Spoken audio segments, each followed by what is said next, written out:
자, 지금부터 우리 183페이지 계약금 등의 반환 채무 이행인데 이건 좀 별도의 제도입니다. 실제 손해배상하고 같이 연결하면 약간 한 30% 더, 한 25분에서 30분 더 가요. 하지만 이것만 하면 그 정도 시간 되는데 전혀 다른 내용이고 여기는 뭐 2장 정도 되나요? 요것만 정리할 것인데 또 부수적으로 붙어야 될 이야기들이 좀 있습니다. 그래서 메모지도 하나 준비해 줘야 돼요. 자, 바로 들어갈게요. 자, 이거는 우리가 앞에서 했던 손해배상 제도하고 전혀 달라요. 이건 당사자 문제입니다. 전혀 당사자 문제예요. 우리 손해배상 제도의 경우는 이 제목은 마지막에 제가 적도록 할게요. 어떤 내용 때문에 그렇습니다.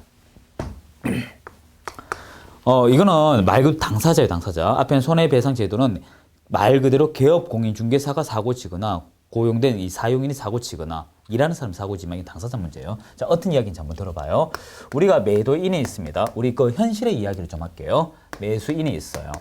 자, 실제적으로 우리 민법에 뭐 동시이행의 관계다 뭐 이렇게 해서 야, 잔금 주면 등기부 줘야 되지 않냐.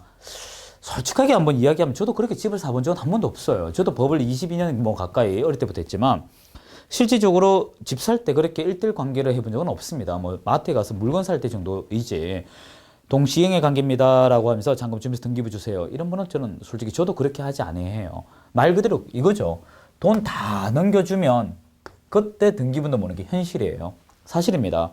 그러다가 이제 넘어갈 때 우리 어떻게 됩니까? 계약금 넘어가고 중도금 넘어가고 그러다가 어떻게 사기 당하는 경우도 많아요. 그래서 이걸 어떻게 하면 좋을까라고 해서 우리나라 사고와는 좀 달라요. 좀 외국에 나가 사고를 보니까 요 매수인이 돈을 직접적으로 주는 것이 아니고요. 둘이 합의하에 제3자에게 돈을 맡깁니다. 이렇게 제3자에게 돈을 맡기는 것을 우리가 예치한다라고 해요. 예치를 합니다. 공동 명의로 예치를 해요. 이렇게 예치를 한 상태에서 그리고 나서 권리를 넘깁니다. 권리 필증을 넘겨요. 이게 이제 확인이 되면 이때 돈 나가는 방식이에요. 지금의 지급 방식과 전혀 다르죠. 이걸 합니다. 이게 일종의 우리 개론 시간에 배웠던 에스크로우 제도라고 하는데 이걸 이야기하려고 제가 별도로 시간 빼어놨어요. 우리가 이 개론 과목에서 이걸 배울 때는요. 말 그대로 에스크로우 제도는 이 권한 보장 제도라고 하죠. 이거는 우리 국내에 사용하지 않는다 이렇게 봐요. 하지만 제 과목은 실무예요. 해요. 한지 이거요. 20년도 넘었어요. 어떤 것이 있냐면 이 권한 보장 제도는 조금 더 확대하면 이 강의 다 듣고 나서 하셔도 되고 지금 딱 중단하고 바로 들어가도 돼요. 서울 보증보험이라고 들어보셨죠? 그 보증보험은 이런 것도 있어요. 한번 칠판 보세요. 확인해 보셔야 됩니다. 저는 좀 옛날 그 기억을 가지고 있으니까 아마 있는 걸로 알고 있어요. 어떤 거냐면 여러분이 나 저 집에 꼭 들어가고 싶어. 근데 등기부 등본을 보니까 저당권 걸려 있고 제가 전세 또는 전세권을 설정한다. 그러면 경매 실행 순서 어떻게 권리 순서대로 가잖아요. 이 집이 저당 잡히면 돈 은행에 다 가져가면 저는 아무것도 못 받는 경우가 발생합니다. 서울의 집이 한두 푼 아니잖아요. 이 말 그대로 주택임대차 보호법의 재우선 변제 금액하고는 좀 괴리가 있게 됩니다. 분명히 보호도 못 받고 들어가고 싶고 어떻게 할까? 그때 쓰는 게 전세금 보증제도라는 게 또 있어요. 이게 또 그런 보증제도의 일환입니다. 즉 일정 금액을 납부를 한 상태에서 집이 이렇게 넘어가게 돼버리면 그 어떤 일정 금액으로 인해서 보호를 받는 그런 제도도 있어요. 이게 전부 다 에스크로우 제도예요. 그래서 이러한 제도가 지금 실제 실무상에서는 20년 전부터 쓰고 있습니다. 이게 여러분 건축 그 공사의 공사기법 중에 공기별로 돈 주는 제도와 똑같아요. 그래서 하여튼 이런 제도를 이제 이야기할 것입니다. 자, 이제 정리해 드릴게요. 이거 찾아보면 많습니다. 특히 화재보험 쪽으로 찾아보면 많습니다. 이거 하시면 제가 기억으로는 거래 금액이 2%짜리가 있어요. 2%만 내면 나머지 그 전액을 다 보장해주는 제도도 있어요. 자, 우리 칠판 이제 들어갈게요. 일단 이 매도인하고 매수인하고 계약을 합니다.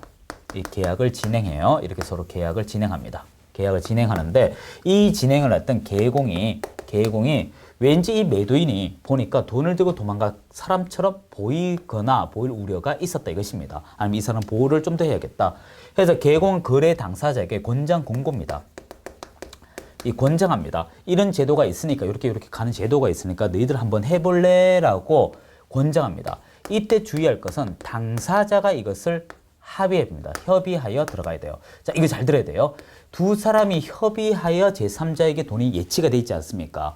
그러면 인출할 때도 당사자 동의가 있어야 돼요. 왜? 두 사람 이름으로 통장에 들어갔으니까 두 사람 동의로 돈이 인출돼야 돼요. 당연한 논리죠. 그래서 이 계공이 이제 이 당사자에게 돈을 갈 때 어떻게 하라? 요런 제도가 있으니까 제3자에게 돈을 맡겨보시오. 이렇게 얘기합니다. 그러면 권리가 이렇게 넘어가면 그때 돈을 가져가시오. 이런 제도가 있다고 너희들이 합의하면 내가 소개시켜 줄게. 이렇게 돼요. 자, 그러면 이제 이 제3제에 대한 얘기를 합시다. 돈을 가지고 있어야겠죠. 이 돈 가지는 것을 우리가 예치 장소를 기관이라고 해요.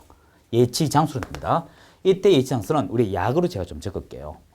금융기관, 공제, 신탁 등.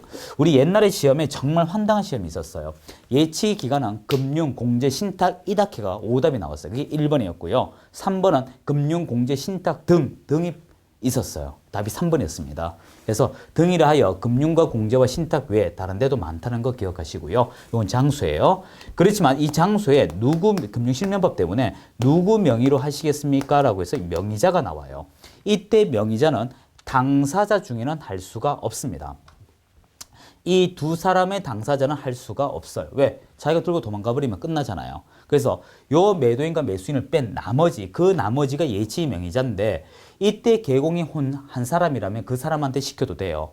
그런데 만약에 이 공동 중개라면 이쪽에도 중개, 이쪽에도 중개, 즉 개공 두 사람 나오잖아요. 누가 해도 관계는 없어요. 하여튼 이 두 사람만 아니면 됩니다. 그래서 개공한테 할 것이냐 이거예요. 두 가지입니다. 근데 한번 생각해 봐요. 매수인이 지금 매도인에게 넘겨가야 될 돈이 한 20억이라 가정을 해요. 그 돈이 제3자가 개공이라고 가정하고 이 사람이 돈 들고 있습니다. 그런데 7시다가 아침 7시다 전화를 해요. 매수인이 개공한테. 전화를 안 받아. 그러면 이 사람이 이제 얼굴이 노랗게 떠요. 왜? 이쪽으로 가로 괜찮은데 이쪽으로 가 있잖아 지금. 전화 한 7시 1분 넘어가는 그 60초 사이에 한 수십 번 다 할 겁니다. 그러다가 한 7시 3분에 전화 받아요. 너 어디 갔냐? 저 대변 보고 있는데요. 전화기 들고 가! 하면 소리 지를 거예요. 즉 그건 무슨 말입니까? 이 개공이 신뢰성이 떨어진다 이거예요. 그래서 개업 공인중개사가 개공이 명의자가 되면 의무가 발생합니다. 어떤 의무냐 하면 자, 첫 번째는요. 너와 너는 안 되니까 이 두 사람은 내가 얘한테 돈 맡겼죠? 그러니 너가 우리 돈을 잘 보호해달라 의미를 띠고 있겠네요. 그래서 너희 개인 통장과 의무적으로 분리 관리하라. 이해되시죠? 그리고 인출할 때는 당사자 동의가 있어야 인출을 해라. 당사자 동의가 있어야 인출을 해라. 요 책이 다 나옵니다. 약으로 적을게요. 그리고 공동 명의로 했으니까 공동 인출이 있어야 하지 이미 인출하지 마라. 그 뜻이에요. 세 번째는 지급 보증제도 해라. 우리가 앞에 보았던 업무 보증 설정하고 똑같아요. 이 지급 보증 제도를 통해서 돈 많이 깨먹으면 네가 그만큼 대체할 수 있는 방법 해라. 업무 보증 설정하고 똑같아요. 금액만 다를 뿐이지 똑같아요. 즉 완료하기 전에 이 사람은 보증보험이나 공제나 공탁 가서 어떻게 해라. 이 말을 하는 거예요. 이해되셨죠? 자 이제 예치명의자 개공이 아니면 대통령령인데요. 즉 시행령이 관리하는 집단인데 돈 좀 많은 집단이에요. 그래서 다 적고 할게요. 그래서 은행, 보험회사, 신탁, 채신관서, 공제, 전문회사, 이 주관하는 그런 회사들이 있어요. 여러분 법원에 가시게 돼 서울 교대역에 가면 법원이 있어요. 서쪽 쪽에 법원 앞에 가게 되면 공증법무법인이라고 보신 적 있을 것입니다. 그런 데가 전문회사예요. 그런 곳이. 그래서 은행, 보험회사, 신탁, 채신관서, 공제, 전문회사 이런 곳에 가서 예치 명의를 하는데 이거와는 관계 없어요. 은행이라고 하여 금융기관으로 가야 될까? 그건 없습니다. 예치 명의자와 예치 기간은 일치할 수도 있고 일치 안 할 수도 있어요. 자, 그럼 정리하겠습니다. 이런 장소에 이러한 이름으로 가되 개업 공인중개사로 가게 되면 신뢰성이 떨어지고 영세하다 보니까 너의 통장과 분리를 하고 당사자 동의가 없다면 너 임의적으로 인출하지 마라. 그리고 어떻게 지급보증 설정 제도를 통하여 우리를 구제 좀 해달라. 하지만 대통령령, 즉 시행령이 하는 은행, 보험회사, 신탁, 채신관서, 공제, 전문회사의 경우는 신뢰성이 높으니까 이런 세 가지의 의무가 필요가 없다. 이렇게 되겠죠. 자, 그러다가 돈 가지고 있다가 어떻게 일정 수수료를 내야 됩니다. 이들은 그럼 공짜는 아니거든요. 누구 좋아라고 한 제도입니까? 이 사람이죠. 그래서 이에 대한 비용은 지급을 해야 돼요. 일정 비용을 지급하는 동안 돈을 가지고 있다가 넘기면 그때 인출해가 추가된다. 이런 제도입니다. 자, 그런데 여기서 붉은색을 잘 봐야 돼요. 어떤 문제가 발생하냐 하면 이 매도인이 만약에 집안에 우환이 있게 되면 끝까지 기다려야 될까요? 그 돈을 빨리 팔아야 될까요? 빨리 팔아야 되겠죠. 그래서 이 매도인이 어떤 문제가 발생을 하게 되면 이 사람은 금융기관과 보증보험회사, 즉 사전수령기관이라고 제가 적을게요. 왜 제가 사전수령이라고 적었는지 곧 이해됩니다. 금융기관과 보증보험회사입니다. 이건 보험회사고요. 보증보험회사예요. 좀 더 책에 다 체크해 드릴게요. 이 사전 수령 기관인 금융기관과 보험회사가 인정하는 보증서를 들고 어디로 가냐 하면 원래의 통장 명의자, 예치 명의자에게 빨리 띠갑니다. 띠가고 이 보증서를 가지고 있으면 돈 받을 수 있다. 나중에 집을 넘겨줬으니까 돈 받을 수 있다는 근거서라고 보면 돼요. 그것으로 보증서를 하면 예치 명의자가 바뀌어버립니다. 수령을 해줘버려요. 수령. 그래서 원래 계약이 넘겨지고 돈 받아야 될 것을 보증서가 그 성격을 대체를 해버려요. 대체를 하고 돈을 줘버립니다. 그럼 이 사람 돈 받아 나가는 거죠. 그리고 나중에 어떻게 이게 거짓말이라고 하면 어떻게 하면 되겠습니까? 요 예치 명의자는 그 보증서를 들고 금융기관과 보증보험회사 가서 돈 달라고 하면 돼요. 그리고 나서 이 사람들은 다시 이 사람한테 찾아가 구상권 청구하면 되겠죠. 자, 이렇게 되는 것입니다.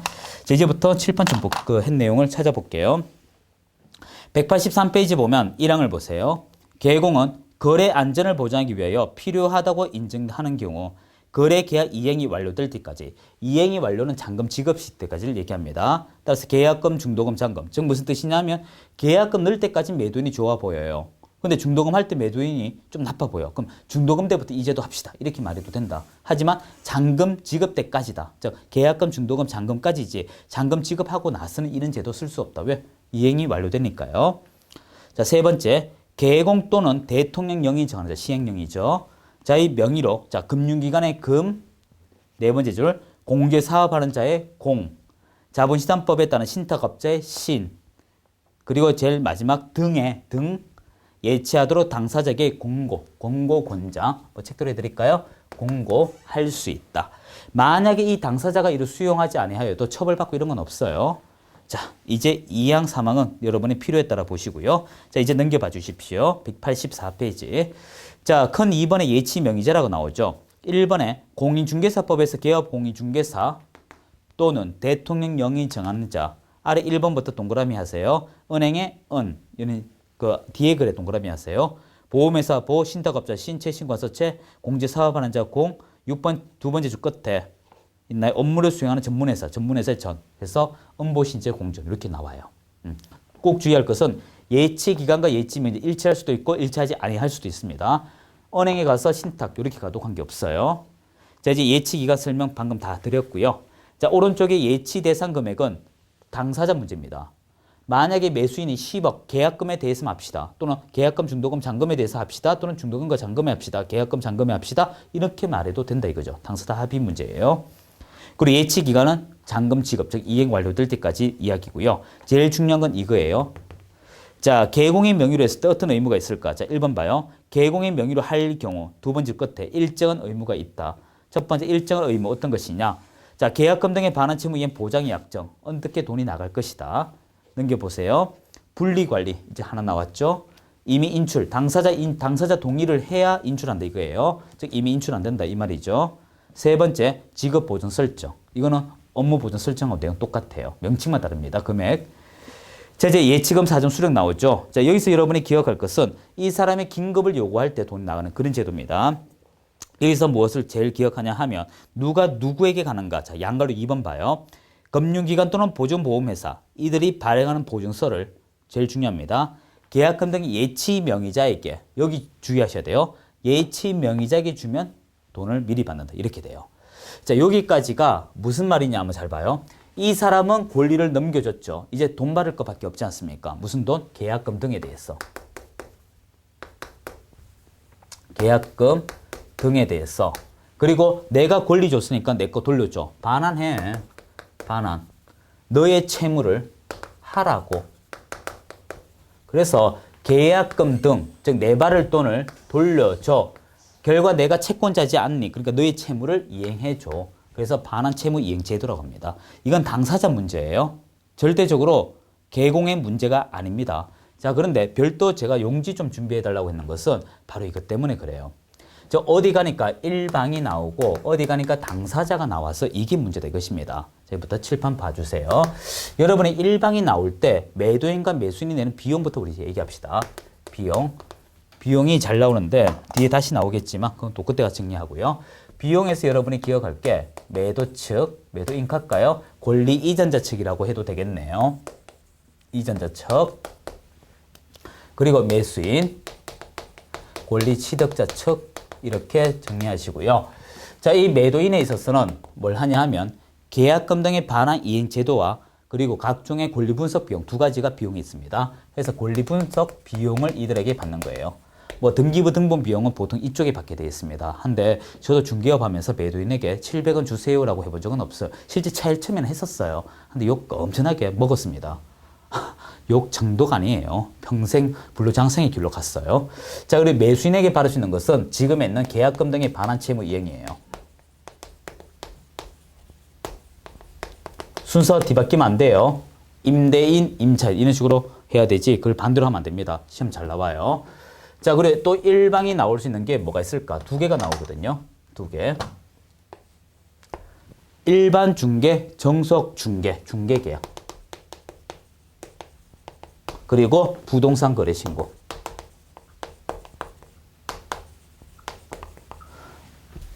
양 당사자와 중개 계약은 없어요. 매도인 측과 개공, 매수인 측과 개공. 각각이에요, 각각. 자, 이렇게 된다. 자, 그리고 양방, 쌍방이라고 할까요? 거래 계약서와 확인 설명서.